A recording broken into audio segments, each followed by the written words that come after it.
Graba. Bueno, buenas tardes. Hoy tenemos la suerte de poder contar con el doctor Diego Castrillón. Perdón, se me ha tapado todo. Esto típico que le pasa a uno, ¿no? Cuando no debe pasar.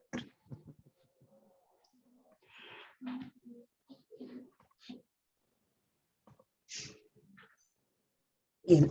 Él es doctor en psicología clínica, exdecano de diversas facultades de psicología en Colombia, exdirector nacional del campo de la psicología clínica del Colegio Colombiano de Psicólogos, director del Grupo de Trabajo de Psicología Clínica en la Sociedad Interamericana de Psicología, que es el espacio donde tuve la suerte de conocerlo. Y aproveché para invitarles porque realmente creo que tenerlo hoy con nosotros va a ser realmente enriquecedor para ustedes. Es presidente del Sindicato de Psicólogos y Psicólogas de Colombia, asesor de salud mental del Ministerio de Educación Nacional de Colombia, entre muchas otras facetas suyas.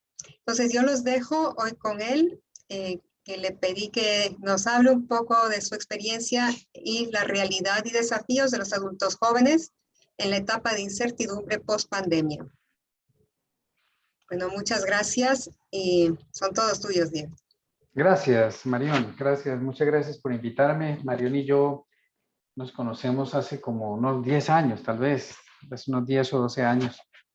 Y siempre hemos tenido mucha simpatía profesional y personal porque uno reconoce a las buenas personas, los buenos seres humanos como Marión. Uno inmediatamente sabe que existen allí detrás de todo, de todo lo que ella es, y lo agradezco mucho, le agradezco mucho a la vida haberla conocido, porque de verdad que es una persona maravillosa con la que siempre que me cruzo en la vida, siempre me trae algo bueno. Muchas gracias por haberme invitado, Marión. Bueno, vamos a hablar un poquito acerca de la realidad y desafíos de los adultos jóvenes en la etapa de incertidumbre post-pandemia. Yo le estaba diciendo a Daniela y a Marión que la información que les traigo hoy, más que ser una información académica, es una información de una persona hablándole a otras personas. Yo quiero rescatar de todo esto es justamente cómo nos sentimos como seres humanos. Yo soy un psicólogo clínico desde la escuela cognitivo-conductual, pero recuerdo mucho alguna vez hace unos años, hablando con un psicólogo amigo mío que se llama Walter Rizzo, estábamos conversando en su apartamento allí mientras él estaba escribiendo un libro que a veces me llama y me comparte algunas de las ideas, y me decía, cierto que los clínicos, en la medida en que va pasando el tiempo, como que nos vamos pareciendo independientemente de la escuela. Y yo le dije, sí, definitivamente los clínicos, llega un momento de la vida en el que ya no estamos defendiendo territorios, ni ideologías, sino defendiendo una cosa que creo que es muy bonita, que nos pasa a todos, y es defendiendo la humanidad que hay detrás de el sufrimiento, la disfuncionalidad, el trastorno o la situación problemática de la persona. Todos queremos rescatar de esa persona lo mejor posible para que sea un mejor ser humano. Porque no sé si pasa, yo no sé si les pasa a ustedes, pero a veces he visto en algunos países de Latinoamérica que la psicología clínica la venden como si los psicólogos fuéramos como unas especies como de mecánicos que arreglamos el problema, que arreglamos que la persona entra al taller y le arreglamos el problema y lo despachamos, ¿cierto? Y no, los psicólogos clínicos realmente vemos la integralidad que hay en el ser humano, independientemente de la escuela. Lo que hay que tratar de ver en la persona es su sufrimiento, son sus creencias, es su miedo, es sus esperanzas, es su capacidad de cambio, es su capacidad de aprendizaje, es su compromiso con el cambio, son sus valores, es como su humanidad vuelta, esa dificultad que está teniendo. Ahorita asusté a Mariona anoche cuando me dijo, bueno, entonces mañana nos reunimos antes, no sé qué. Le dije, no, Mariona, lo que pasa es que yo tengo una consulta antes de la conferencia. Y ella creo que empezó a convulsionar, que dijo, no va a llegar a tiempo. Sí. Entonces, ya justo ahorita, hace un momento estaba hablando con un paciente mío que es de Guatemala y estábamos hablando acerca de lo que le estaba pasando y yo le decía, es que no estás entendiendo una cosa, de la pospandemia todos salimos, aquí decimos aporreados, ¿no? Como golpeados, como si un huracán hubiera pasado y nos hubiera hecho un remesón y hubiéramos terminado como que todo aquello que era lo que era nuestra vida, de alguna manera se movió un poquito, a favor o en contra, pero algo se movió. Y le estaba diciendo justo eso, le estaba diciendo, esta es una maravillosa oportunidad para tomar esto que pasó y reconstruirlo y hacer de esto algo mejor. Voy a compartirles algún material que traje para ustedes, me dicen si se ve. ¿Se ve? Pueden hacer así y yo sé. Se ve perfecto. Gracias. Muy bien.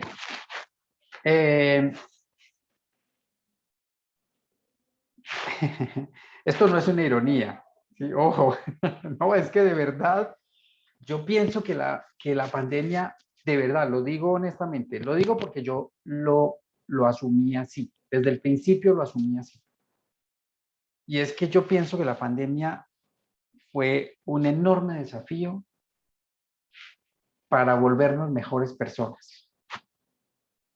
No, no es que haya habido una especie de intención, no, el virus no dijo, ¿cómo hiciera yo para volver mejores personas a estos muchachos? No, no es eso. Es que cuando las crisis suceden, yo soy psicólogo de crisis también, a mí me tocó, yo no sé si ustedes se acuerdan lo del Chapecoense, yo fui el líder de psicólogos en Antioquia que coordinó los psicólogos de atención de víctimas, ya sea de sobrevivientes, de familiares, de heridos, ¿sí?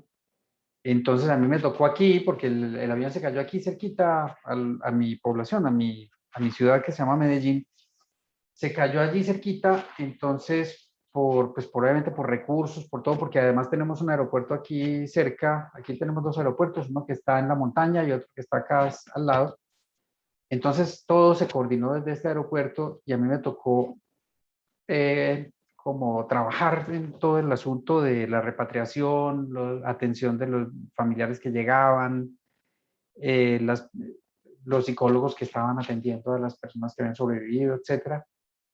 Entonces, como yo he sido psicólogo de crisis y me ha tocado varias veces coordinar gente en este tipo de cosas, como que entro desde otra lógica. La lógica desde la que yo entro es, las crisis son escabrosas, por supuesto, nos dejan el corazón herido, nos generan un impacto muy fuerte en la vida, pero al mismo tiempo, si somos capaces de ver por encima de lo que está pasando en perspectiva, alejarnos un poquito, vamos a empezar a ver que esto nos trae una enseñanza.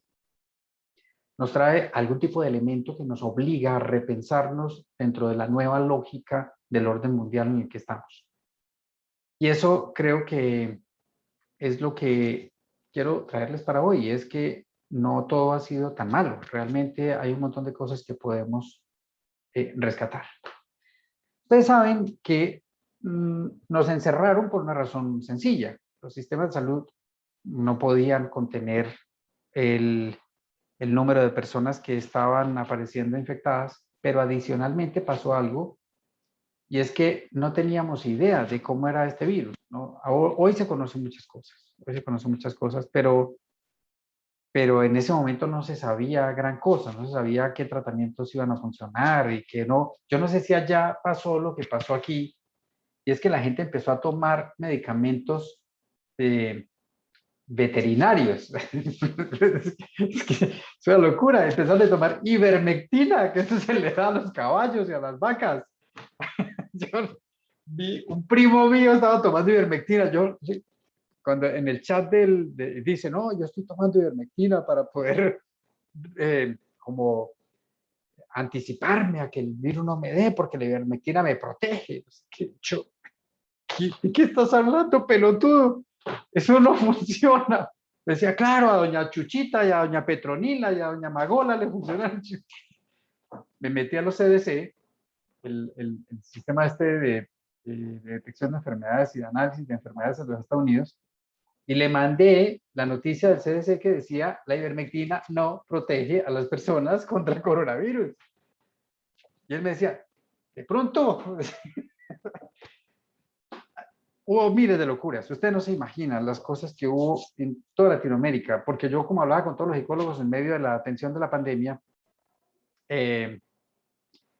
nos pasaban unos chascos increíbles. La gente tomando, yo no sé si conocen allá el hipoclorito de sodio, lo que llamamos el cloro, el clorox. Gente tomando de eso, tomándose 2 goticas al día. Es una locura lo que pasó y en ese momento fue una cosa así como geométrica. En Colombia el primer caso llegó el 6 de marzo y al 20 de marzo ya teníamos 200 casos. Y al 1 de abril ya teníamos como 1.400 casos, algo así. Es una cosa geométrica, fue creciendo exponencialmente. Aquí en Antioquia, donde yo vivo, el estado mío, donde yo estoy, se llama Antioquia, había 500 camas de UCI. Hoy hay 1.200. Entonces, como había una avalancha de pacientes de una enfermedad desconocida, obviamente nos tenían que encerrar por nuestro propio bien.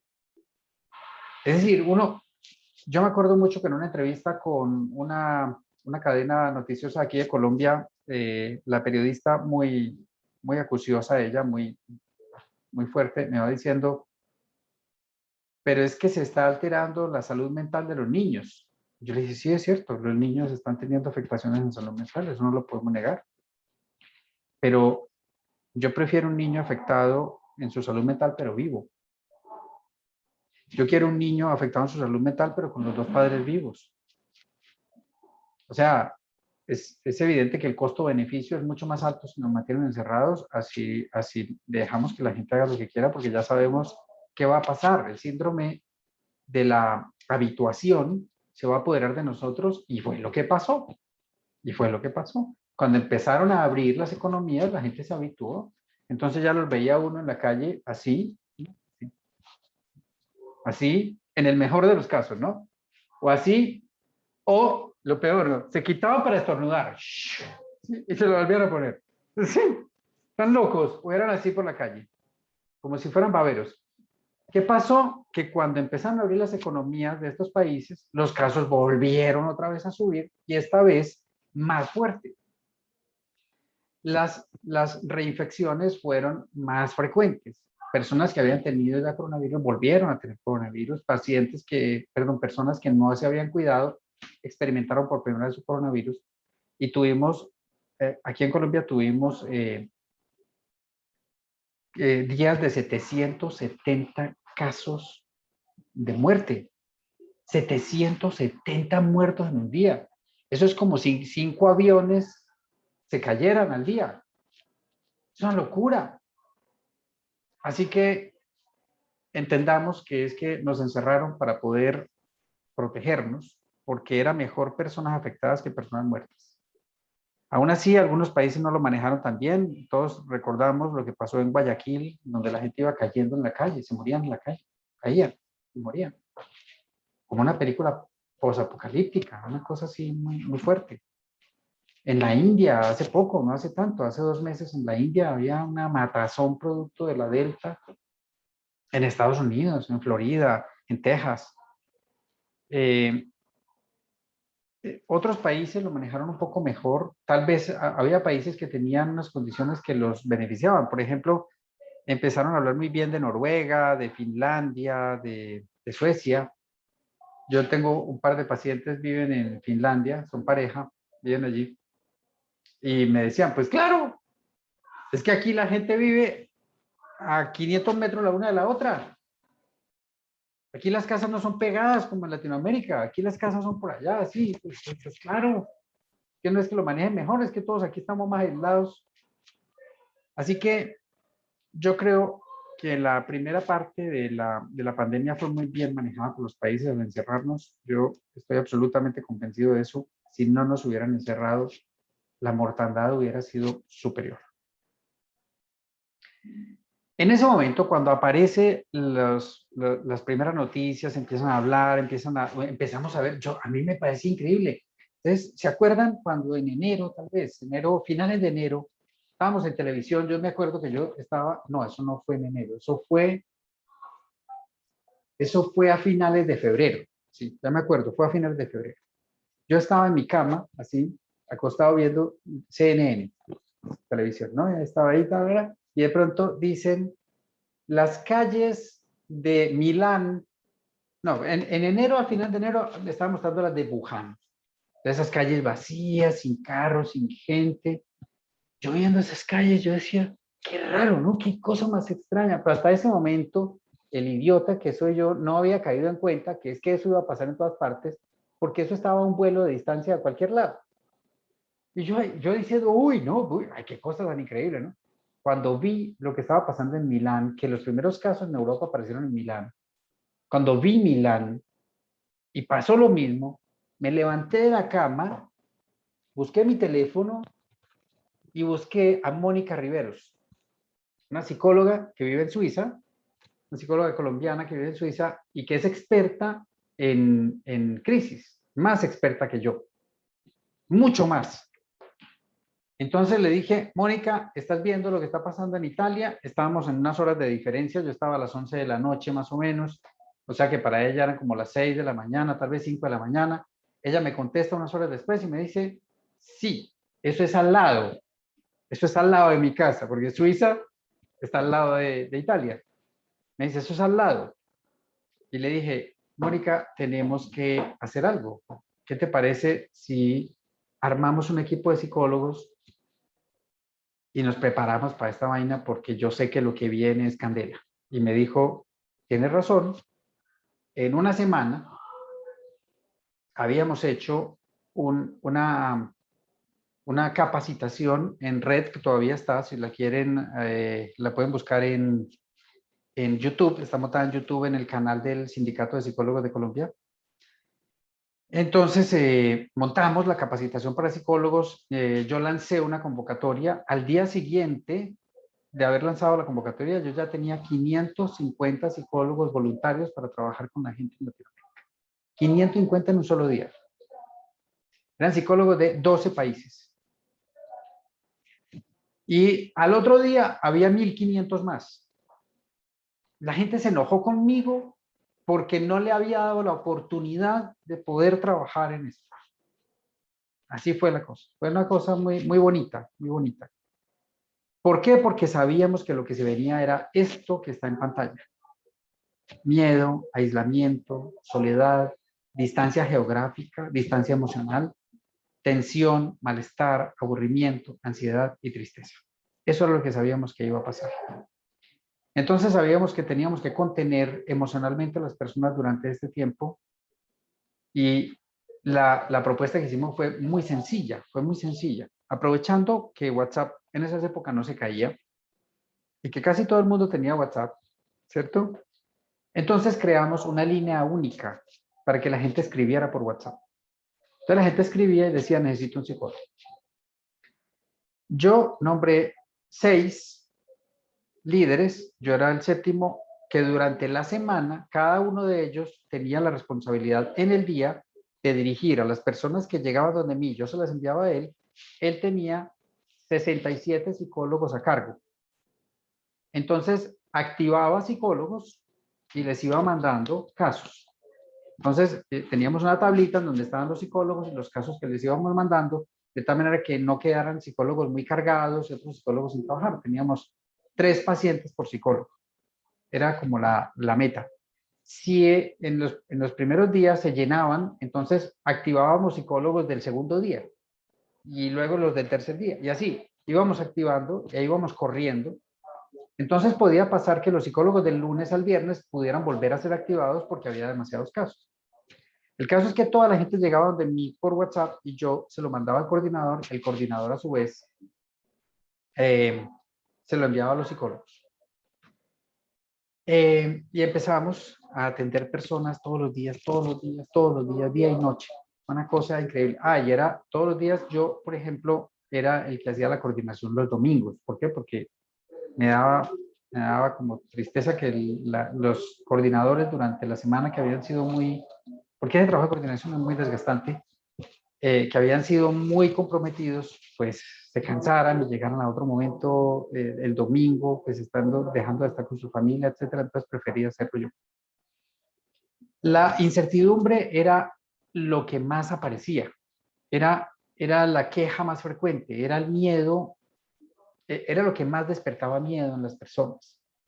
Era la incertidumbre, no saber qué iba a pasar en el futuro, no saber en qué cosas íbamos a poder salir adelante y en cuáles no. Y sobre todo, que no sabíamos cuánto tiempo iba a durar todo esto.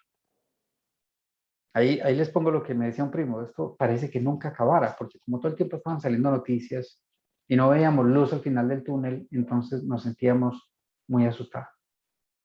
Al principio, esto ya lo puse, es que se está devolviendo. Ya, ok. La principal dificultad vivida fue la incertidumbre. Eso fue lo que más apareció, el miedo al futuro, la percepción de amenaza y de ser vulnerables. Estas fueron las cosas que aparecieron. Entonces, como les decía ahorita, cuando apareció esto, yo lo vi claro. Yo dije, esto nos va a volver personas más precavidas, más seguras, más sanas. Nos va a obligar a lavarnos más las manos. Nos va a obligar a tener más cuidado, a ser más cuidadosos con nuestro cuerpo, con estrategias de autocuidado suficientemente amplias para poder protegernos. Así que no me pareció tan loco que nos enseñaron a la fuerza a lavarnos más las manos.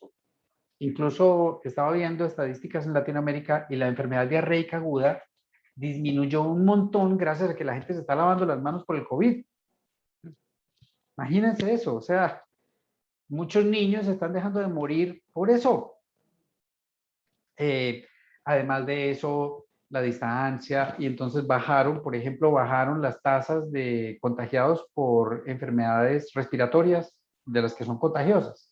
La gripe común, la influenza, no sé qué. Todo eso bajó porque como la gente está teniendo distancia, se pone tapabocas, etcétera, pues estamos teniendo menos enfermedades. Miren, no, la cosa no fue como tan negativa finalmente porque pudimos tener beneficios que son tangenciales. Pero esto fue lo que principalmente sabíamos que iba a aparecer.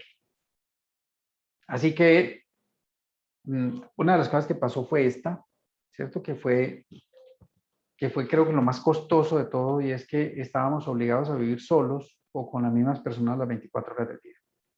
Me pasó con una paciente, ella estaba en Bogotá y nos reuníamos por todo el mecanismo virtual, pues. Y entonces me dice ella, como a los 3 meses de estar en la pandemia, me dice, estoy toda pálida y me estoy sintiendo mal. Es evidente que no tengo suficiente vitamina D. Entonces le dije, mira, ¿por qué no te vas a la ventana, te pones ahí y te quedas el tiempo suficiente como para que el sol te dé, pero tenés que quedarte un tiempo específico ahí sentada? Tenés que, o sea, habla con tu médico para que te diga cuánto tiempo debes estar recibiendo sol todos los días. Y ella se queda mirándome, se sonríe amargamente y me dice, en mi apartamento no hay ventanas. Yo vivo en un sótano y hace 3 meses no puedo salir de aquí. Y yo dije, ¿quién me mandó a abrir la boca sin preguntar? Qué estúpido. Así que mucha gente la pasó mal, muy mal. Amén de aquellos que estaban fuera, la gente que estaba fuera de los países, que tuvieron que vivir situaciones muy amargas en otros países, sin dinero, encerrados en condiciones muy precarias. Fue muy difícil para las personas esa primera etapa, esos primeros meses. Y hubo de los grandes impactos que tuvo la pandemia fue el de vivir solos. Las personas que estaban solas, por ejemplo, hubo personas que la pandemia los tomó por sorpresa en una población cercana y ya no se podían desplazar. No era en otros países necesariamente, también a veces cerca, pero era igual de lejos que estar en Egipto, pues, que no te podías mover. Y eso generó una sensación de soledad extraña, porque no es la soledad que vos elegís vivir porque decidiste tener esa experiencia. Y tampoco era una soledad obligada, porque las soledades obligadas usualmente se acaban. Esta soledad no tenía fecha de caducidad, no sabíamos cuándo iba a terminar. Y eso fue lo que más impactó a las personas. Las personas que estaban solas, quiero decir. La imposibilidad de saber cuándo iba a terminar.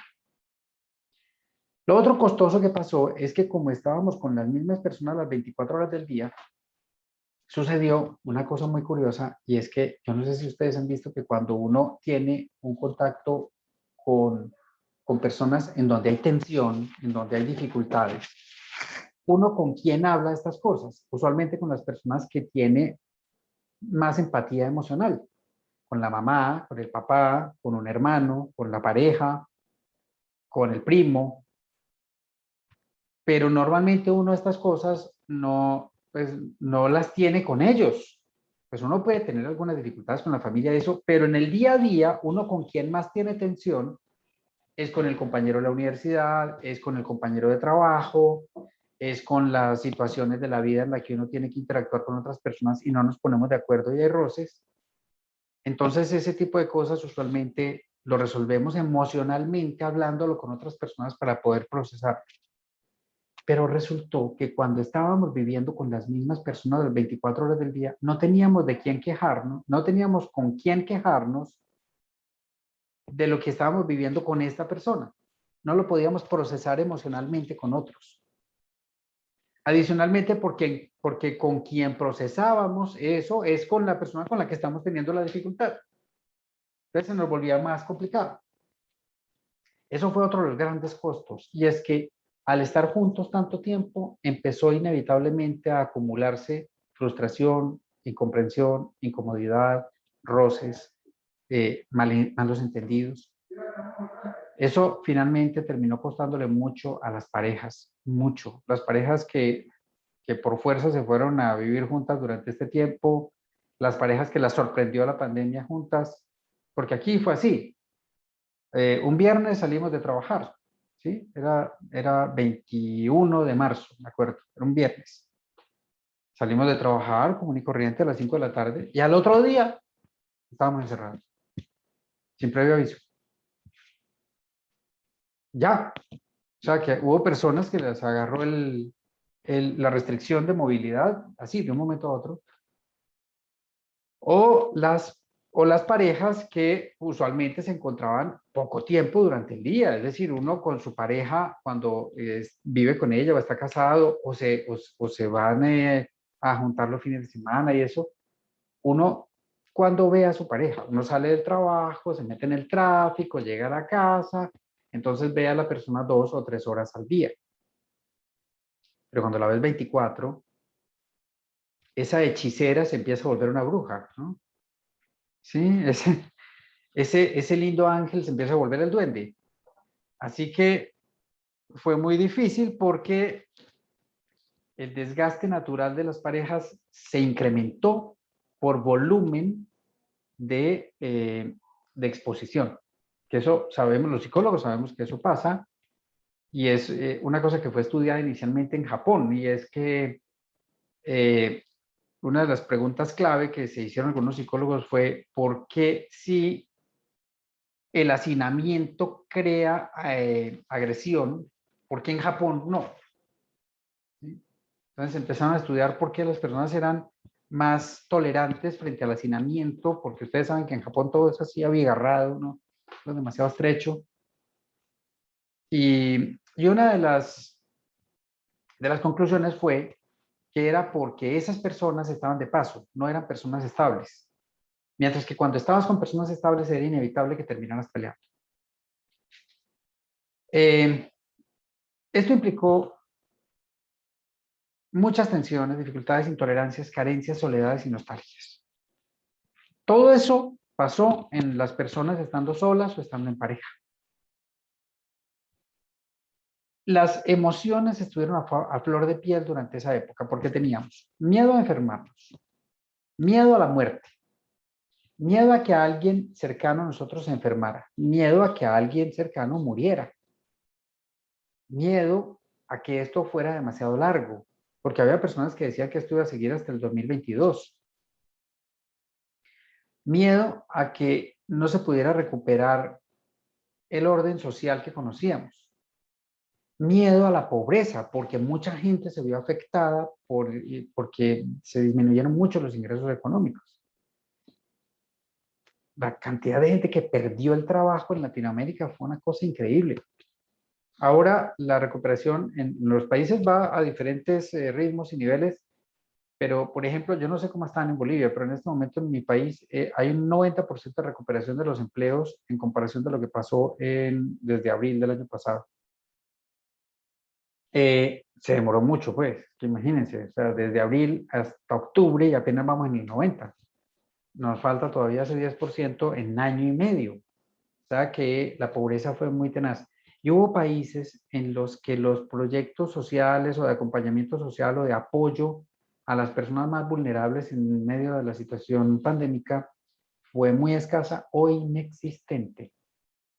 Marión conoce a Sandra Luna, que fue la presidenta de la CIP, ahora es la presidente saliente, pero fue presidente en medio de toda esta chichonera.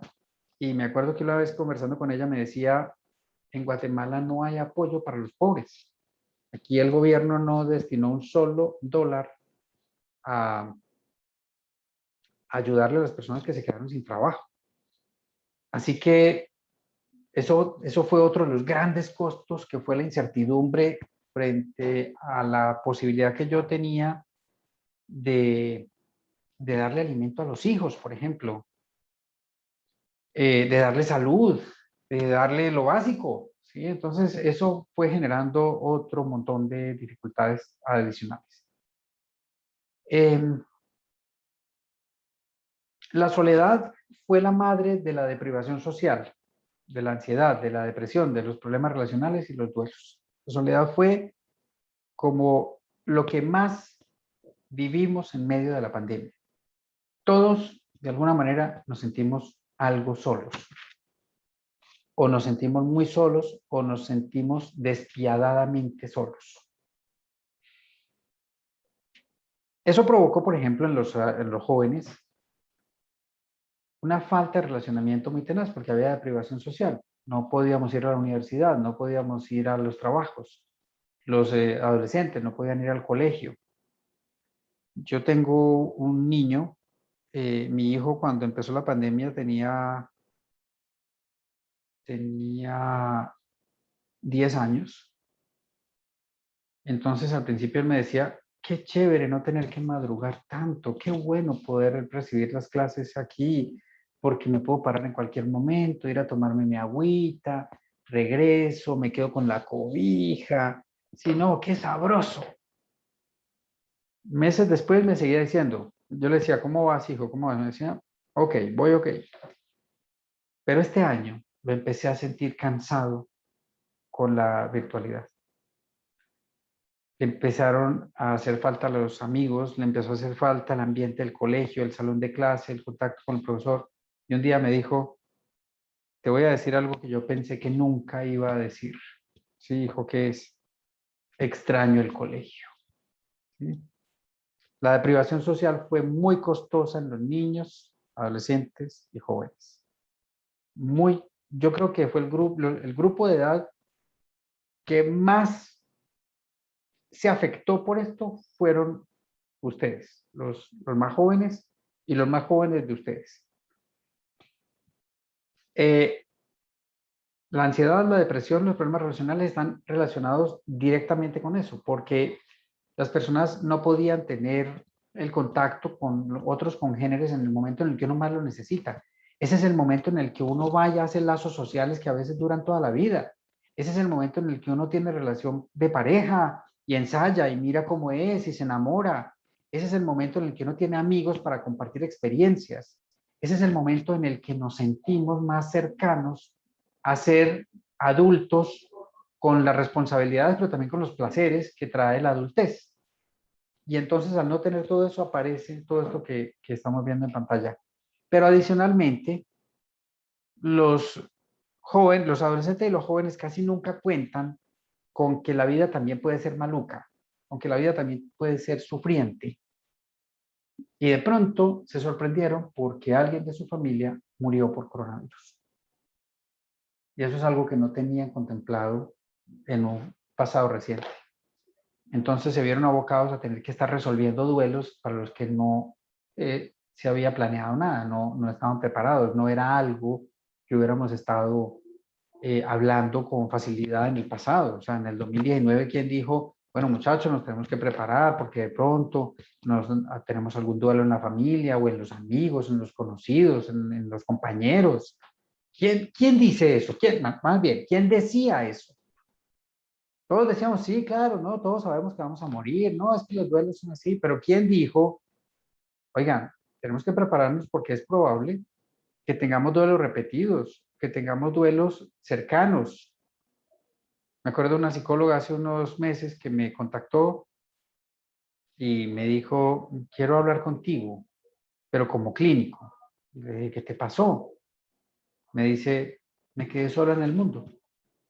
Toda mi familia murió de coronavirus. ¿Yo qué? Me dijo, sí, mi familia, por parte de padre ya no tenía familia. Por parte de madre tenía 4 tíos, mi mamá, 3 primos y mis hijas. Los únicos sobrevivientes fueron mis hijas y yo. Todos los demás murieron. Todos de coronavirus. Y había familias así. Yo no sé si ustedes saben que hubo como una lógica, y es que había familias que se infectaban más y que se agravaban más, y había otras familias que eran más invulnerables.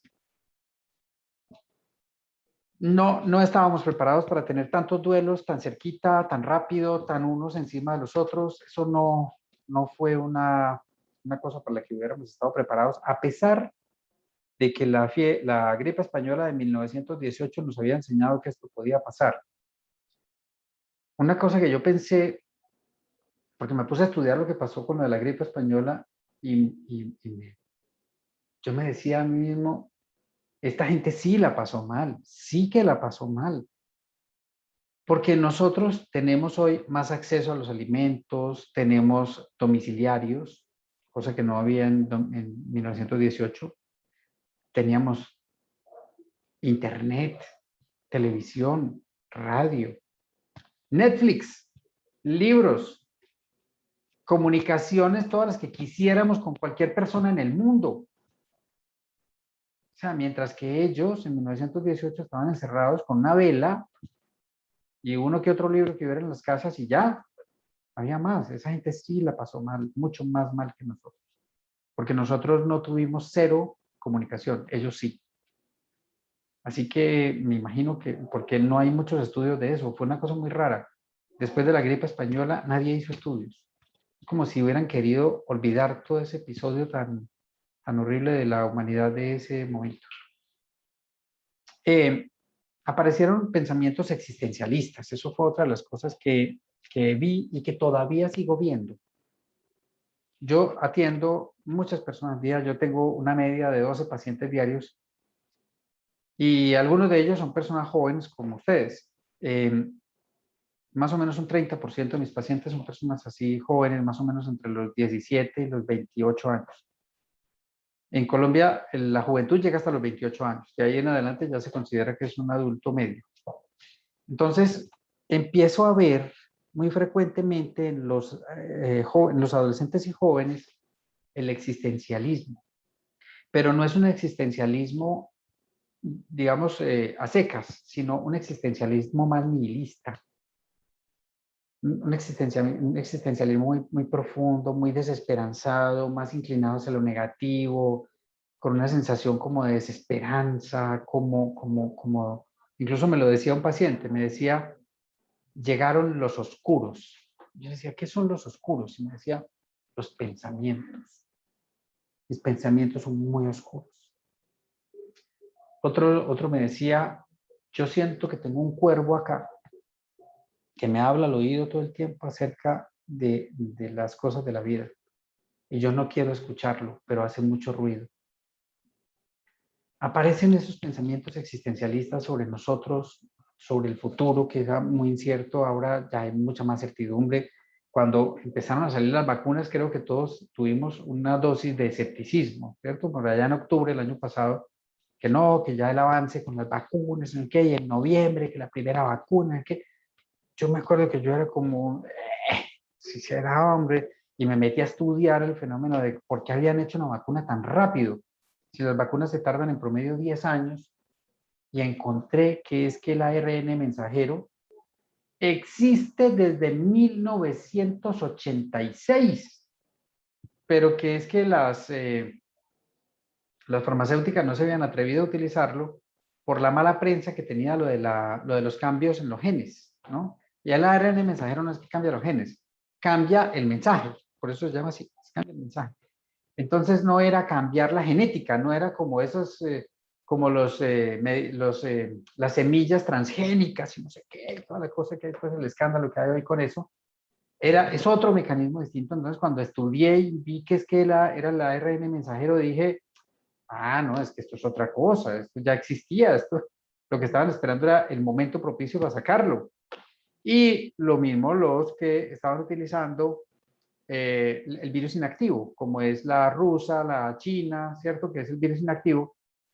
Entonces, la sorpresa no fue porque lo hicieron tan rápido, la sorpresa es que cuando hay suficiente dinero y, y científicos invirtiendo tiempo, las cosas salen más rápido. Las otras vacunas salen más lento por diferentes razones, pero una de ellas es porque no hay tanto dinero y no hay tantos científicos ahí al frente. Entonces, creo que eso fue una ganancia gigante. Pero recuerden que hasta septiembre del año pasado la posibilidad de futuro era muy incierta. En nuestros planes, en nuestras relaciones, todo fue muy incierto. Según la investigación que hicimos después de estar atendiendo a estas personas, nosotros atendimos más de 3.000 personas en esos meses, los primeros meses del lockdown, del encierro. La inmensa mayoría de las personas experimentaron ansiedad, más del 63% experimentó ansiedad.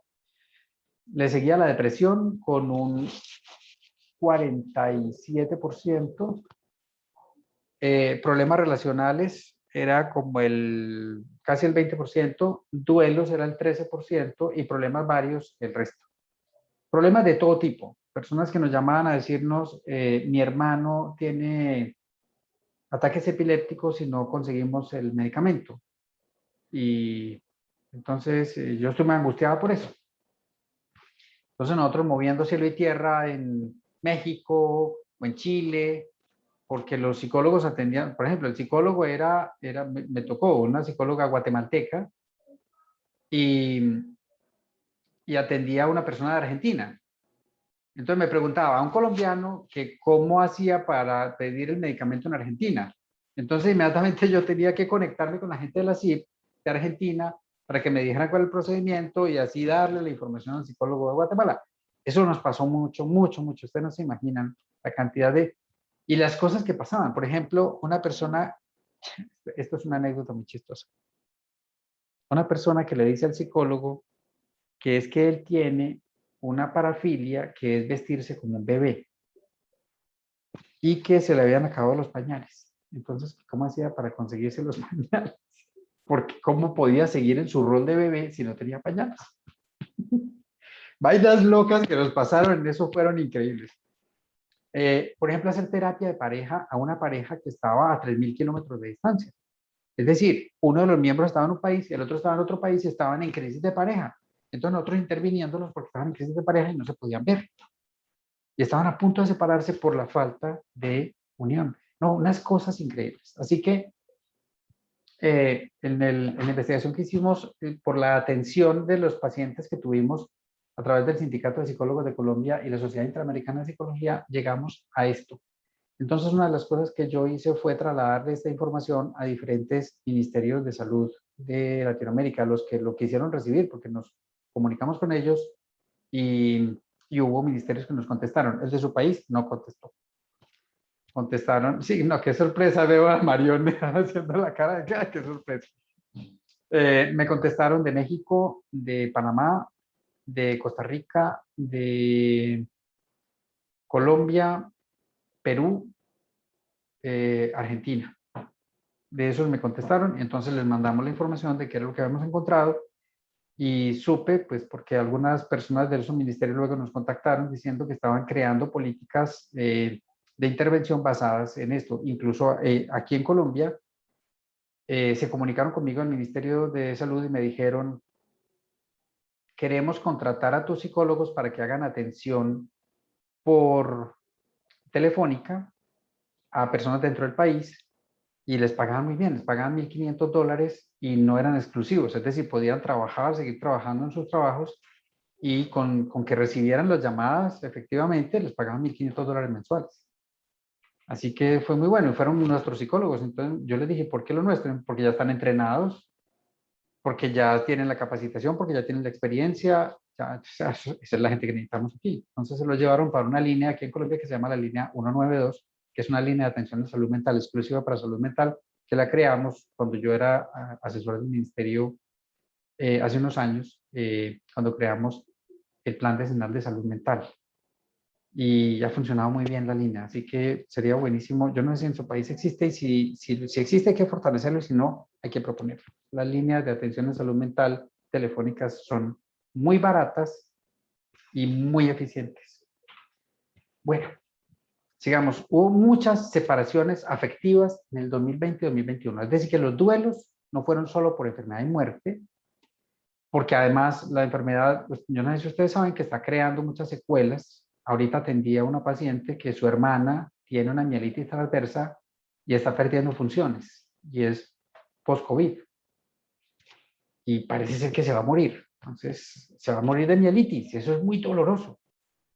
Entonces, también está pues como todo el duelo por las separaciones afectivas de separación de pareja. Hubo muchos divorcios, muchas separaciones de novios o muchas separaciones de personas que estaban en unión libre o unión marital de hecho. Muchas. Yo no había asesorado tantos divorcios en mi carrera profesional como este año y medio. Es increíble la cantidad de gente que se ha divorciado. Las estadísticas muestran aquí en Colombia, muestran que está habiendo un índice peligrosamente más alto en proporción poblacional de divorcios que de matrimonios. Entonces uno dice, bueno, pues los divorcios no son tan malos siempre que la gente piense que va a vivir mejor divorciada. Sí, claro, pero es que tanta gente, tantos al mismo tiempo, tantos por una sola variable, ya suena estadísticamente sospechoso. Entonces una de las cosas que tenemos que pensar es que justamente lo que les decía ahorita, el roce continuo al estar todo el tiempo con la persona viviendo en la misma casa generó un impacto muy grande, o lo contrario, y es que la distancia de las personas con sus parejas fueron enfriando las relaciones hasta matarlas. Así que por ambas razones tenemos muchas separaciones afectivas, que fue otra de las grandes secuelas de esto.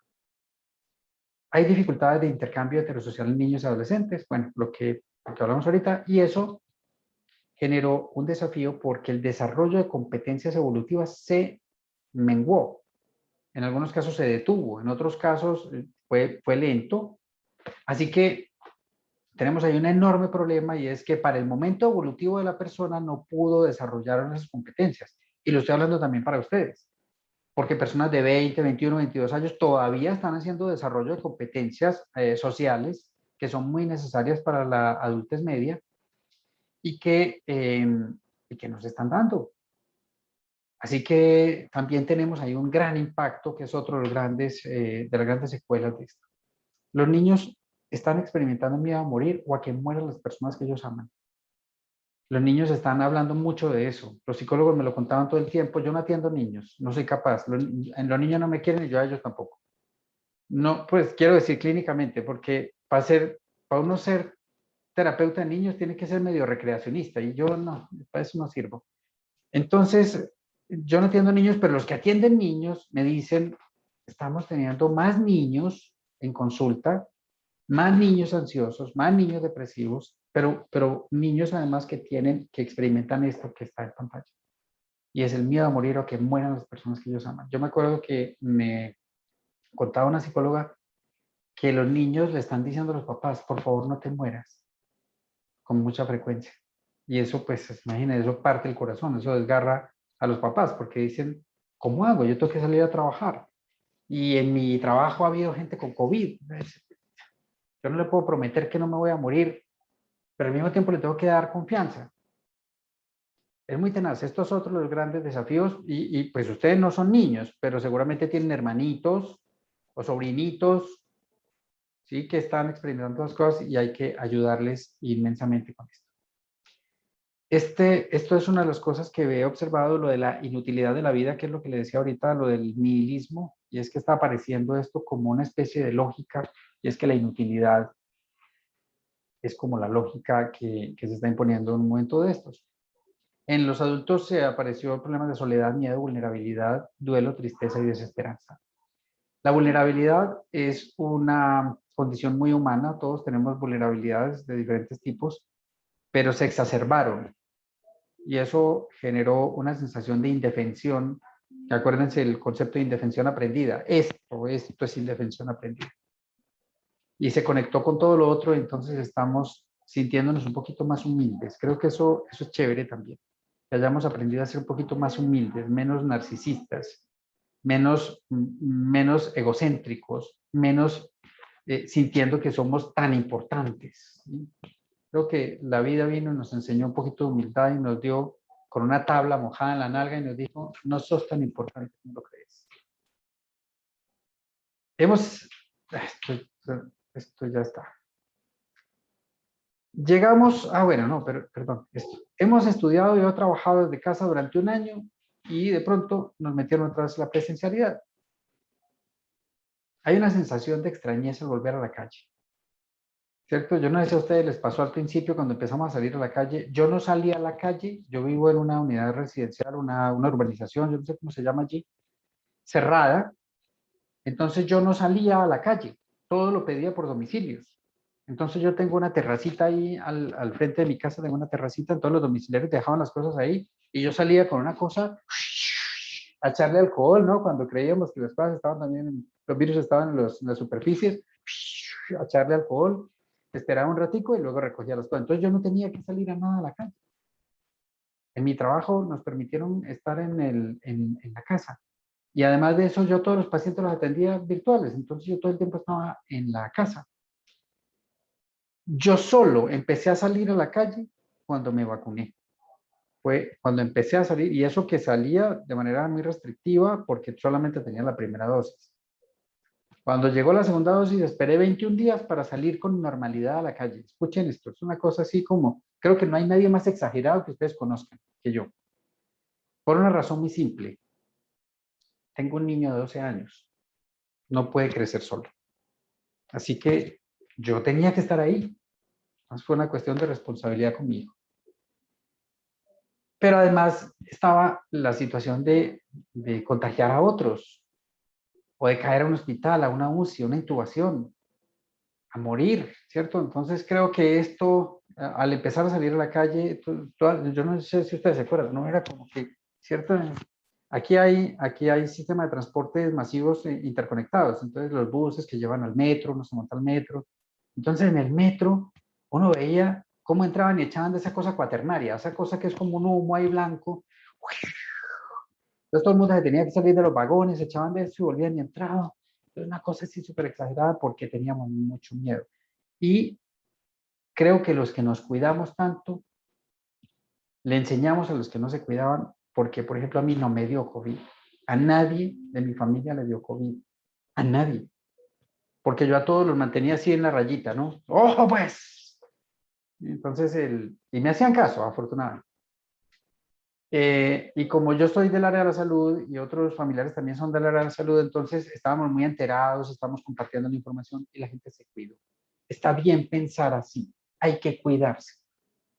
Ahorita Marión me estaba contando que yo les estaba diciendo que estuve viendo los índices de vacunación de Bolivia y me sorprendí porque son muy bajos.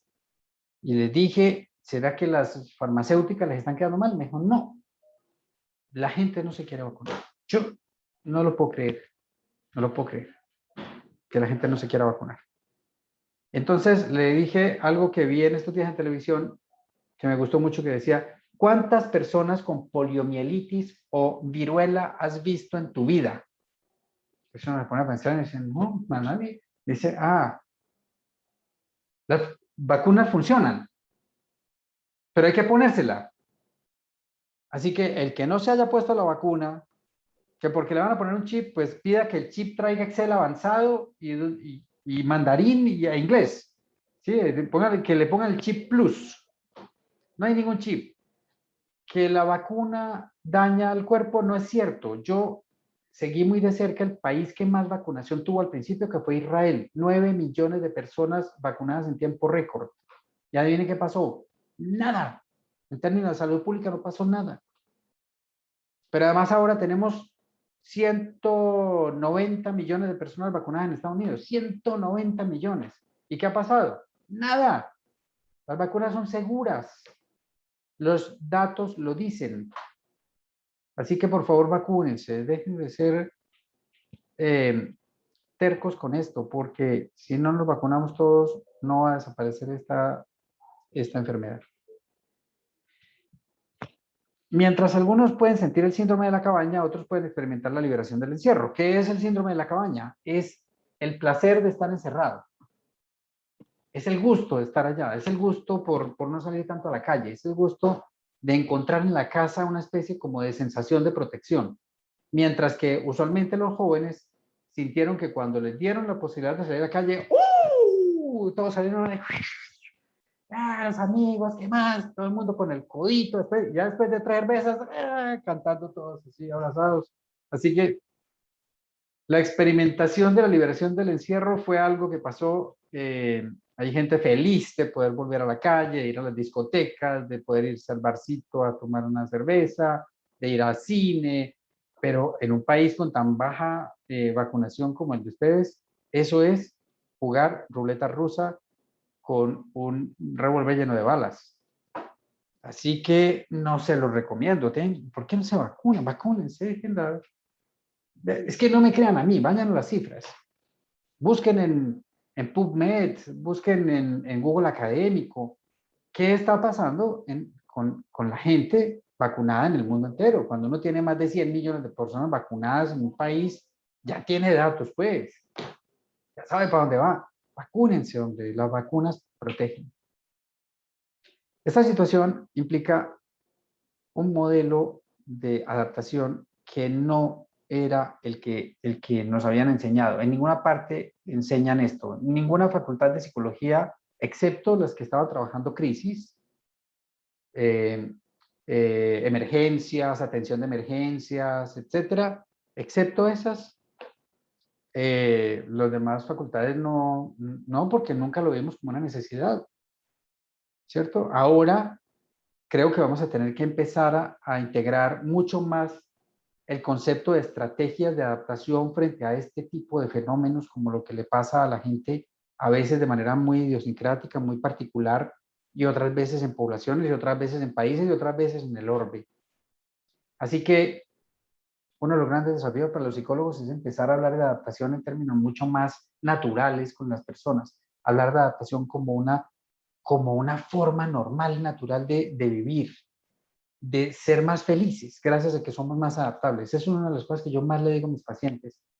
Estoy trabajando con ellos y les digo, mire, la aceptación y la adaptación son dos regalos que usted no sabía que tenía ahí en las manos. Empiece a usarlos. Aceptación y adaptación. La aceptación no es ser una persona entregada, no es darse por vencido. La aceptación es entender que cuando usted no tiene el control o tiene parte del control, usted lo que tiene que hacer es que en la parte que no tiene el control, adaptarse. Adaptarse rápido, lo más rápido que pueda. Mientras más rápido se adapte, más rápido sale adelante y más aprende. Yo quisiera hacerles esta pregunta inicialmente. Tómense estos segundos para pensar. Durante todo este tiempo, ¿qué aprendieron de ustedes mismos? ¿Qué queda como de listado? Yo les puedo hacer listado de lo que yo aprendí. Aprendí a ser más cuidadoso. Aprendí a ser más humilde. Aprendí a aceptar más la incertidumbre. Aprendí a lidiar mejor con la soledad.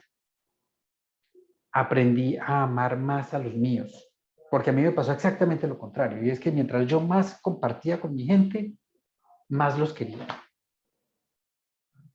Aprendí a ser más disciplinado. Aprendí a ser más tolerante. Aprendí a ser más cercano, más empático, más humano. con mis pacientes, con la gente que tenía alrededor, con mis vecinos. Aprendí a usar mejor el tiempo. Aprendí a disfrutar más de las pequeñas cosas, cosas que a veces no valen nada de dinero. Aprendí a disfrutar de esas pequeñas cosas. Por ejemplo, levantarme en la madrugada, tener un café caliente en la mano y ver salir el sol. Y yo decía, qué vaina más loca, ¿no? Porque yo siempre he visto esto y como que antes no lo disfrutaba tanto y ahora sí. Y ahora sí porque sé que es que mañana podría no estar. Entonces aprendí como a disfrutar más de las pequeñas cositas. Aprendí a cuidar mejor de mis plantas. Se me morían, ya no. Leí más y entonces aprendí más de los libros. Aprendí a extrañar sanamente a aquellos que tenía lejos. A no extrañarlos con desespero, a no extrañarlos con tristeza, a no extrañarlos con dolor, sino a extrañarlos con nostalgia bonita. Afortunadamente en mi familia no hubo muertos por coronavirus, pero sí gente conocida o cercana, incluso pacientes míos murieron de coronavirus. Entonces aprendí a hacer duelos más sanos. Yo no sé qué otras cosas he aprendido porque hasta ahora es como que eso es más o menos como mi resumen, pero piensen ustedes adicional a esto, porque puede ser que coincidamos en algunas de estas cosas, que otras cosas aprendieron. Por ejemplo, aprendieron que la gente no era tan necesaria para ser feliz, que uno cree que se va a morir si no está con la otra persona, por ejemplo, las parejas. De pronto uno ve que no, que uno puede tener amores sanos sin necesidad de morirse por el otro. Y que uno puede extrañar y puede extrañar sanamente. Aprendimos, por ejemplo, a disfrutar más de estar vivos. Aprendimos a valorar más los regalos de la vida. Creo que es otras grandes cosas que aprendimos. Y eso quisiera confiar en que ustedes también lo vieron. ¿Cómo estuvimos emocionalmente durante toda esta pandemia? ¿Irritables, tristes, ansiosos, serenos, afrontadores y resolutores? Debo confesarles que al principio, el primer mes tal vez, en marzo del año pasado, del 21 de marzo en adelante, al principio yo me sentí como otros seres humanos, como ansioso, como con incertidumbre, ¿cierto? Pero lo que hice fue estudiar y estudiar mucho. Todo lo que iba saliendo lo estudiaba. Y así iba adquiriendo el control de la información. Porque mientras uno más información tiene, más control tiene. Entonces yo me fui serenando. Entonces pasaron tal vez, qué sé yo, 15, 20 días y yo ya estaba en otra película. Ya estaba de una manera más afrontadora, más resolviendo cosas, más armando esto de las capacitaciones con los psicólogos, más de, vamos para adelante, ¿no? Esto tenemos que resolverlo de la mejor manera, de manera más sana posible. Entonces muy rápido encontré que había que tener resistencia, el hardness que hablan los gringos, el hardness que no es la resiliencia, el hardness es la dureza, la resistencia, el ser fuerte desde el principio, y la resiliencia, que esas dos cosas juntas te vuelven pues, mucho más tranquilo, más afrontador, más en confianza, más planeador, más sereno, más inteligente emocionalmente para responder a estas cosas. Esas son las preguntas. ¿Nos descubrimos más fuertes, más resistentes o tuvimos que desarrollar la resiliencia? No importa si fuimos fuertes o no importa. O sea, no es que, tuviste que desarrollar resiliencia, estás mal, ¿no? No, no es eso. Ambos fenómenos fueron muy buenos porque aprendimos a ser más dueños de nosotros mismos. Si ustedes todavía están irritables, tristes o ansiosos, entonces les falta. Es un llamado de alerta, es un campanazo que les dice que tienen que empezar a entender qué es lo que está pasando para transformarlo, para convertirlo en algo que tenga que ver con esto que estábamos hablando hace un momento. Y que ustedes se puedan volver más fuertes, más tranquilos, más planeadores, más resistentes, más inteligentes, más serenos, más integrales para poder aceptar todas estas cosas de la vida. Aceptación y adaptación, acuérdense. ¿Cómo estuvimos cognitivamente? Tuvimos rumiaciones negativas, pensamientos catastróficos, amenazantes o desesperanzados que incrementaron la percepción de vulnerabilidad. Yo no sé si todos son psicólogos allí, entonces, pues le voy a hablar a los psicólogos por lo menos. Si eso pasó, ojo pues, pelados, porque esto lo que quiere decir es que les falta este pedacito.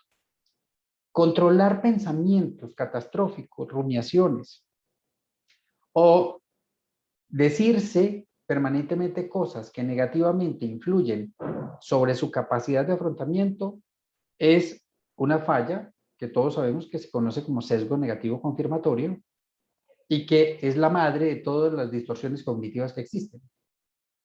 Así que lo que tenemos que hacer es darnos cuenta de qué distorsión estamos utilizando y empezar a atacarla con los 3 criterios que tenemos. La evidencia, es decir, tener una actitud que sea lo suficientemente científica para descubrir la respuesta. La segunda es con el debate lógico, tal como lo proponía Albert Ellis. Y el tercero es con el debate ético o empírico. El debate empírico es cuál es mi propia experiencia con esto, mi historia. ¿Cuántas veces lo he hecho? ¿Cuántas veces me ha pasado? Un paciente que me decía, es que a mí me da miedo asomarme por la ventana porque de pronto me dan ganas de tirarme. Y yo me reí y le dije, ¿cuántas veces te han dado ganas de tirarte? Y le hice así de una vez. ¿Sí? ¿Qué es eso? ¡Cero! 0 veces te han dado ganas de tirarte. Es decir, esos son pensamientos absurdos. A uno no le debe tener miedo a qué tal que me den ganas. Uno le tiene que tener miedo a las ganas. Ese es el pensamiento ansioso. ¿Y qué tal si? Y donde de pronto, y si tal cosa, el y si es la amenaza principal, no la realidad. Como decía Groucho Marx, el gran comediante norteamericano, decía, en mi vida han pasado cosas muy catastróficas, e incluso algunas ocurrieron. ¿Cómo estuvo nuestra conducta? Evitativa, agresiva, afrontadora, con autocuidado, solidaria, comprensiva. Es una buena pregunta porque la conducta es el reflejo de las emociones y de las cogniciones. Las conductas no llegan solas, las conductas llegan a partir de lo que estamos pensando, evaluando y sintiendo. Así que eso se los puse de último justamente por eso, porque ¿cómo estuvieron? ¿Estuvieron evitativos o estuvieron afrontadores? ¿Tuvieron autocuidado o fueron ligeros? ¿Fueron solidarios y comprensivos con su gente o fueron irritables e intolerantes? ¿O lo están siendo todavía? Porque si es así, psicólogo, cúrate a ti mismo, como decía Sócrates, ¿no? Médico, cúrate a ti mismo, psicólogo, cúrate a ti mismo. Pues yo no concibo un psicólogo que no sea un modelo de mejoramiento, no un modelo de perfección, pero sí un modelo de mejoramiento. Uno en su casa tiene que portarse como psicólogo. Tiene que portarse como psicólogo. Y los psicólogos mostramos a los demás cómo es que se manejan estas cosas. Quisiera compartirles este poema. Por último, dice, cuando la tormenta pase y se amansen los caminos y seamos sobrevivientes de un naufragio colectivo, con el corazón lloroso y el destino bendecido, nos sentiremos dichosos tan solo por estar vivos. Y le daremos un abrazo al primer desconocido y alabaremos la suerte de conservar un amigo. No sé qué dice ahí porque no me deja ver esta cosa, espérenme, yo si lo puedo correr así. Y entonces recordaremos todo aquello que perdimos y de una vez aprenderemos todo lo que no aprendimos. Entenderemos lo frágil que significa estar vivos, sudaremos empatía por quien está y quien se ha ido. Extrañaremos al viejo que pedía un peso en el mercado, que no supimos su nombre y siempre estuvo a tu lado. Cuando la tormenta pase, te pido a Dios, apenado, que nos devuelva mejores, como nos habías soñado. Alexis de Valdés, un cubano que escribió esto en Cuba en medio de la situación más difícil. Yo quiero invitarlos a todos a que hagamos un inventario de todo esto que hemos estado hablando hoy aquí. Y es, terminando con lo que empecé, esta pandemia nos tiene que haber dejado mejores. Nos tiene que haber obligado a desarrollar áreas, competencias, pensamientos, emociones que no creímos tener. Nos tiene que haber obligado o desafiado a ser un mejor ser humano. Porque de lo que se trató esta pandemia fue justamente de preguntarnos a nosotros mismos el sentido de la vida. ¿Qué era lo que queríamos hacer con nuestra vida y cómo era que la queríamos vivir, ya que tenemos esta segunda oportunidad. Esto es una segunda oportunidad, así que úsenla bien. Como, yo no sé si ustedes saben, hay una película que se llama Salvando al Soldado Ryan. La película está basada en un hecho de la vida real. Y es que un soldado en la Segunda Guerra Mundial, de apellido Ryan, le mataron los dos hermanos en medio de la guerra. Entonces, un general dijo, no, tenemos que ir por ese muchacho y tenemos que sacarlo de allá porque esa señora, donde le maten el tercero, se muere. Entonces, vamos por ese muchacho. Entonces se fueron a buscarlo. Una patrulla se fue a buscarlo en medio de los campos y eso les pasó de todo y llegaron hasta donde él estaba, pero venían los alemanes y estuvieron ahí defendiendo una cabeza de puente. Finalmente todos los de la patrulla murieron y cuando el capitán estaba agonizando le dijo a Ryan, vete a casa y haz que valga la pena. Entonces en la película muestran a Ryan ya viejito yendo al cementerio de Arlington a poner unas flores en la tumba del capitán y diciéndole, traté de hacer lo que usted me dijo y traté de que mi vida fuera digna de su sacrificio. Traté de que valiera la pena. Creo que esta pandemia nos tiene que haber dejado eso. Tiene que haber valido la pena. Tenemos que ser distintos, mejores, más desafiados, más inteligentes emocionalmente, más comprensivos del fenómeno, más empáticos con los demás y más conocedores de nuestro propio yo. Eso era lo que traía para ustedes hoy. Muchas gracias a Marión por la invitación y espero haber dejado una semilla por lo menos de preguntas. Muchas gracias. Gracias, Rodrigo. Estamos en el sistema de webinar, entonces no pueden hacernos preguntas orales, pero sí pueden escribirlas en el chat o en el QA. Tenemos una pregunta de un estudiante de primer semestre, ahora debe estar en segundo semestre, que nos pregunta, para los que no tuvimos la presencialidad en la universidad, ¿cómo superar la ansiedad de volver a las clases presenciales y dar exámenes? Eso sí es bien interesante, claro, porque los de primer y segundo semestre no han ido a la universidad, ¿no? Tienes razón, qué interesante. Miren, a mí la verdad la universidad siempre me ha parecido más maravillosa que cualquier otro modelo educativo. Las universidades me parecen fantásticas porque es es convertir el gusano en mariposa, con todo respeto, no es un símil un poco fuerte, pero es así, es como el muchacho que llega de la educación media, es un muchacho que llega como muy chico, muy perdido, no tiene tan claro para dónde va en la vida, y en cambio la universidad le va mostrando el camino y es muy interesante porque a la par que se va volviendo profesional, se va volviendo un ser humano cada vez como más pensante, más desarrollado, más claro, más maduro, más interesante. Así que yo no le tendría miedo a eso, ¿sabes? Yo creo que al contrario, te has perdido de una cosa más maravillosa que el estudio en la educación media. Y que al contrario lo que tienes que llegar es con la expectativa de disfrutarlo, porque la universidad es un mar de cosas. La universidad es todo el desarrollo cultural, todo el desarrollo académico, el social, el emocional. Es todo lo que uno vive en la universidad, que no es solo estudiar y rendir exámenes. Eso es, mira, rendir exámenes es lo mismo, es lo que has hecho siempre. Ahí no hay ninguna diferencia. La diferencia está en más, en las cosas buenas que no has podido vivir y que ahora sí vas a empezar a vivir. Eso sí, por supuesto, anda, vacunate. Es mejor, si no estás vacunado ya. Así que no le tengas miedo a eso, va a ser muy bueno, va a ser más chévere. Vas a ver, lo vas a disfrutar mucho. Marión. Ellos, en realidad, una forma de evitarlo es no vacunarse, porque no pueden entrar a la universidad sin vacuna. ¡Oh! Vacuna 1, antivacuna 0. Yo no puedo creer, qué bien, qué excelente. Qué bueno. Aquí no se puede hacer eso. Nuestra constitución es garantista de cualquier pelotudo que salga de cualquier teoría. Aquí, qué bueno que lo pueden hacer allá. Los felicito. Excelente. Bueno, ¿qué te iba a decir? Tenemos otra pregunta. ¿Cómo ha orientado a todas las personas que han estado con depresión en la cuarentena? Yo tengo mucha gente ansiosa y deprimida como pacientes.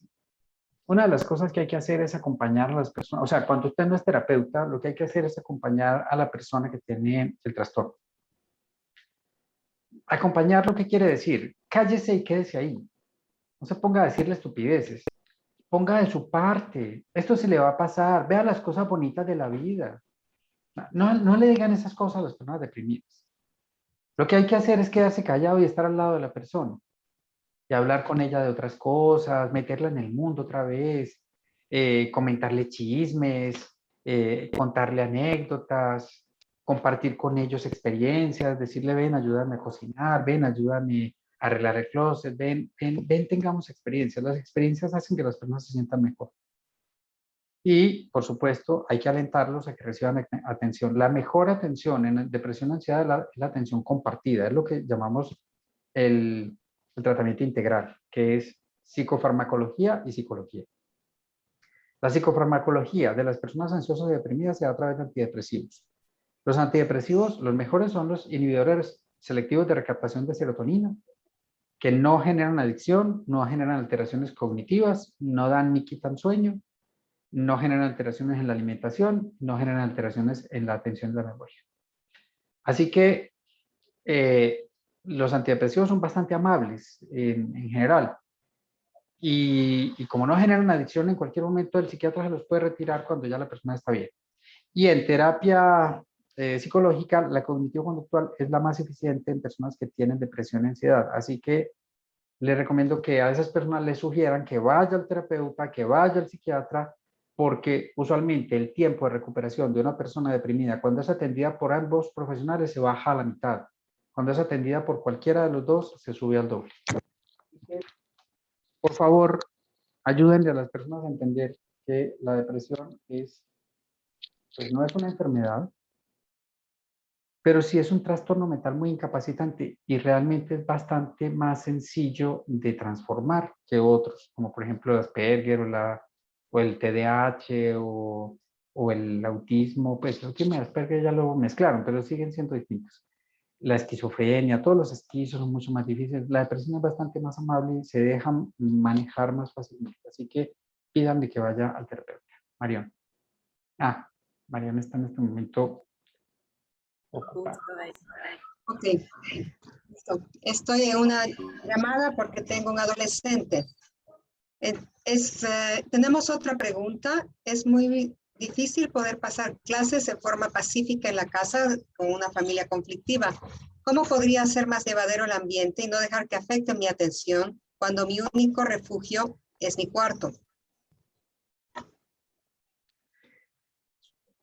El truco central para uno no convertirse en un factor conflictivo de una interacción conflictiva entre otras personas es no evaluar, no juzgar.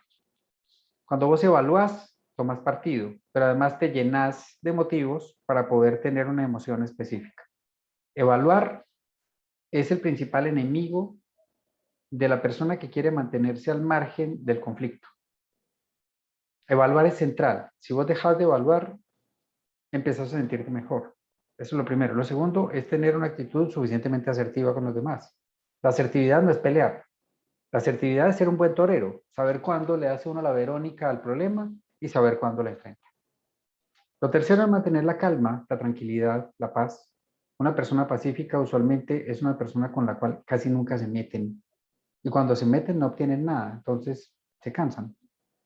Lo cuarto es no poner los huevos todos los huevos en una canasta, y es no estar todo el tiempo en función de la familia, de lo que hacen, de lo que dejaron de hacer, de lo que dijo de lo que hizo aquel. Hay que trasladar también la atención a otras áreas de la vida que son tan importantes como la familia, para poder también tener una diversificación de información y experiencias que no sean solo una familia y es mucho más conflictivo. Y lo quinto es mantener un contacto consigo mismo y con otros lo más sano posible por fuera de la familia, para poder mantener también estabilidad al interior y al exterior. Pero lo central es los dos primeros, que son la evaluación y la asertividad. Mario. Muchas gracias, Diego. Y tenemos uy, te iba a decir, dice muchas gracias por la respuesta. Nos preguntaban, ¿cómo puedo ayudar a una persona que en la pandemia se metió en drogas y no quiere ir al psicólogo? Miren, la drogadicción es uno de los cocos de la psicología. Eso ha sido muy complicado. Desde que la psicología existe, el consumo de sustancias ha sido muy complicado para nosotros. Cuando las personas no quieren ir, hay poco por hacer, realmente. Yo no sé si en su país se puede, en mi país no se puede, aquí esto es una constitución garantista, entonces aquí a todo el mundo hay que protegerle los derechos, aunque sean absurdos, pero por ejemplo eso pasa, una persona que se está matando a punta de consumo no se puede llevar obligado al médico. Permítanme un momento, por favor. Buenas tardes. Hay una preguntita.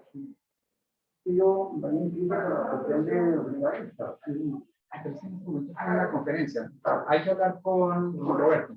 ¿Listo? Perdón. ¿Qué? Estamos grabando más La vida tiempo. dura. No, es que como ya se supone que ya debía haber salido de la conferencia, pero ¿qué psicólogo han visto ustedes que salga a tiempo de una conferencia? Miren, entonces, si allá se puede, hay que llevarlo al hospital mental.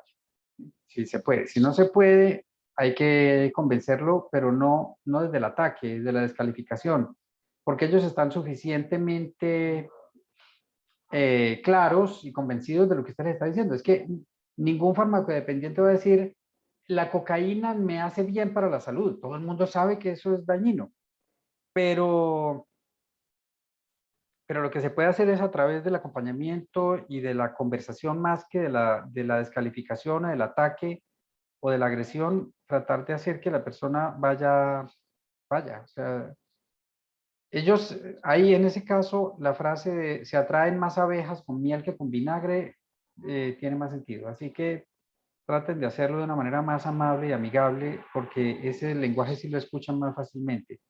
Pero recuerden que la atención de un farmacodependiente debe ser una atención integral. Es decir, debe ser una atención donde hay médico, hay nutricionista, hay trabajador social, hay psicólogo y hay psiquiatra. Y a veces neurólogo por los daños neurológicos que pueden crear algunas drogas. La marihuana daña el cerebro, no es inofensiva, no es cierto que sea inofensiva, no se cuenta en ese cuento. La marihuana daña el hipocampo en el cerebro y lo daña irremediablemente. Entonces, ¿por qué venden cannabidiol? Lo que pasa es que el cannabidiol es un extracto de cierto tipo de marihuana que tiene un efecto narcótico para los dolores, pero el tetrahidrocannabinol, que es la sustancia psicoactiva, es la que daña el cerebro.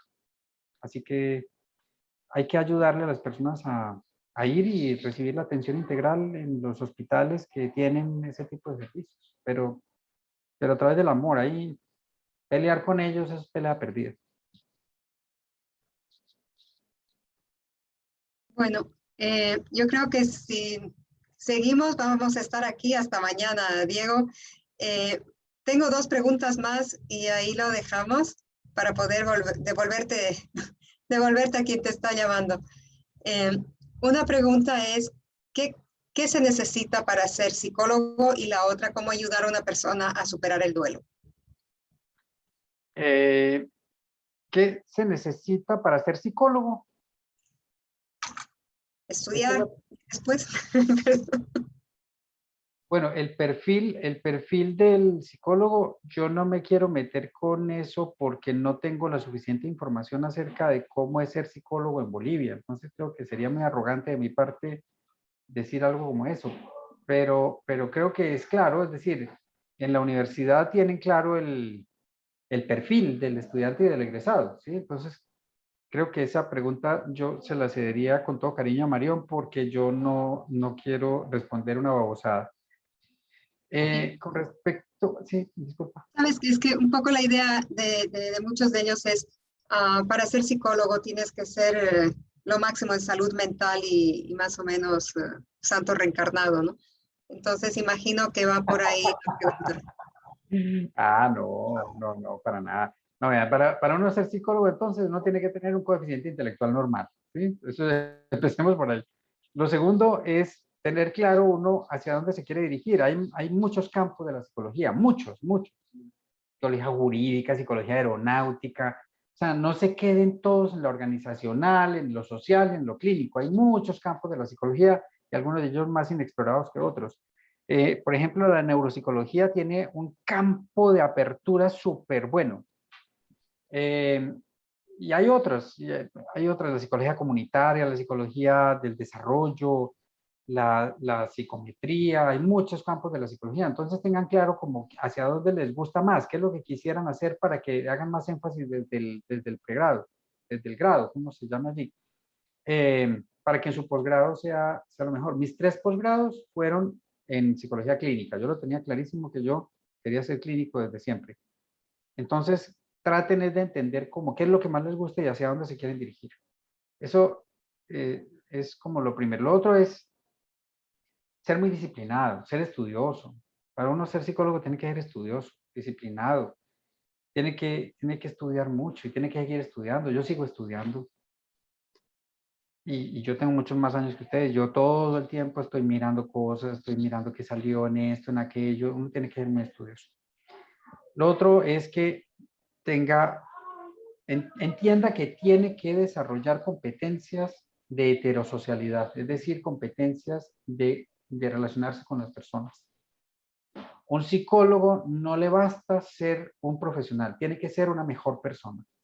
Así que tiene que ser una persona que está en permanente cambio y mejoramiento, que se está desafiando todo el tiempo a ser un mejor ser humano. Uno no puede ser un mejor psicólogo si no es un mejor ser humano. Eso sí se los digo, es la plataforma en la que se para un buen psicólogo. Si no es un mejor ser humano, no va a ser un buen psicólogo.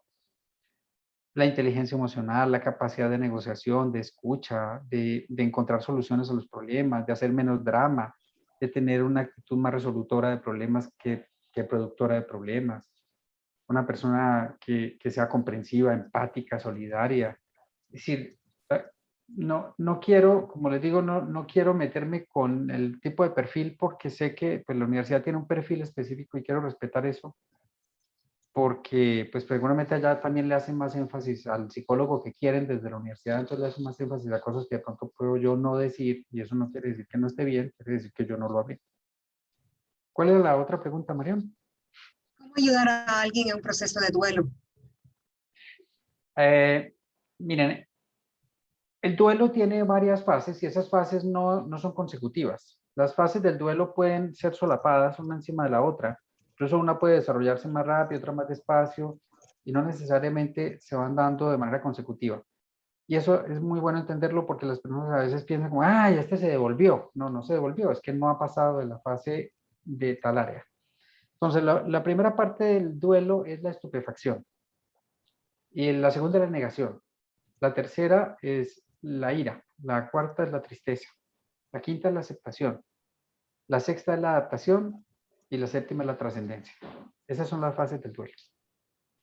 Depende del momento del duelo. Entonces, si uno está en el momento en el que la persona está en estupefacción y negación, quédese callado, quédese ahí, acompañe, abrace, llore con la persona, ¿sí? sea cercano, no desafíe, quédese ahí. Esa es la primera parte, cuando la persona está más afectada, que es estupefacción, negación, ira y tristeza.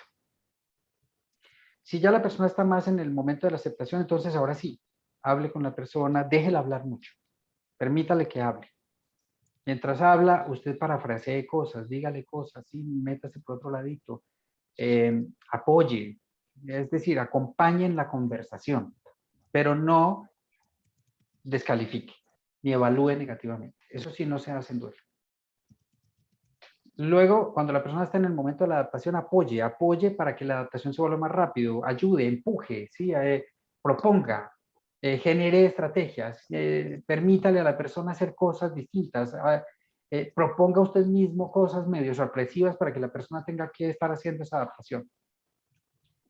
Y en la trascendencia, escuche y aprenda, porque las personas cuando están en el grado de la trascendencia entendieron un montón de cosas que la persona que no ha tenido ese duelo no la sabe. Así que escuche y aprenda, porque la persona cuando está en trascendencia está en un nivel superior a sí mismo que antes del duelo y puede estar incluso en un nivel superior a uno. Cuando mis pacientes a veces llegan en ese momento de la trascendencia, yo me quedo callado, yo los escucho con toda admiración y respeto, porque a veces me dicen unas vainas que yo nunca en la vida hubiera pensado. No, miércoles, qué cosa tan interesante la que me acaba de decir esta persona. Así, ese es el momento en el que usted debe acompañar, pero desde el punto de vista de la admiración. El duelo, hay muchos libros de duelo. Yo les recomiendo que se lean un libro, pues varios libros de Elizabeth Kubler-Ross. Se llama así, Elizabeth Kubler, con K, Kubler-Ross. Si Marión quiere, yo les puedo compartir una carpeta de duelo. Tengo ahí 200 libros de duelo. Claro que sí. Bueno, tengo 200 libros de duelo, pero tengo 9.000 libros de psicología. Así que si quieres, Marión, te regalo los 9.000 libros también, todos. Y ustedes ya escogen qué ver de ahí. Hay un libro de un español que se llama Pepe Rodríguez, que se llama Morir es nada. Muy bueno, muy, muy latino, ¿sí? Porque mucho de lo que nos llega de duelo es muy anglosajón. Y hay un libro que se llama, es de una señora O'Connor, que se llama Déjalos ir con amor. Muy bonito también, muy bonito. Y muy bueno, es muy sencillo, chiquito, le ayuda mucho a la gente en medio del duelo. Muy bien, Marión, muchas gracias por el aguante. Gracias a ti por tu tiempo, por todo. De verdad, creo que el que sigamos acá y desgraciadamente haya tenido que parar las preguntas, creo que es un ejemplo de cuánto gustó tenerte con nosotros a todos. Anoté en el chat para que los libros que mencionaste, por si alguien quiere leerlos. Muchísimas gracias, doctor Diego. Marión, en la carpeta de duelo que te voy a compartir están esos libros. Ok, genial. Para que los Genial, puedas, se los si paso a quieres, ellos. compartir. Se los paso a ellos. Gracias a ustedes, muy amables a todos. Hasta luego. Gracias. Gracias, hasta luego. Bueno, chicas, muchas gracias y chicos. Espero que les haya interesado y nada, nos vemos mañana a las 10:30. Gracias, Isabela, por tu apoyo. Gracias, profe. Gracias, Dani. Gracias, Isa. Bye, bye. Chao.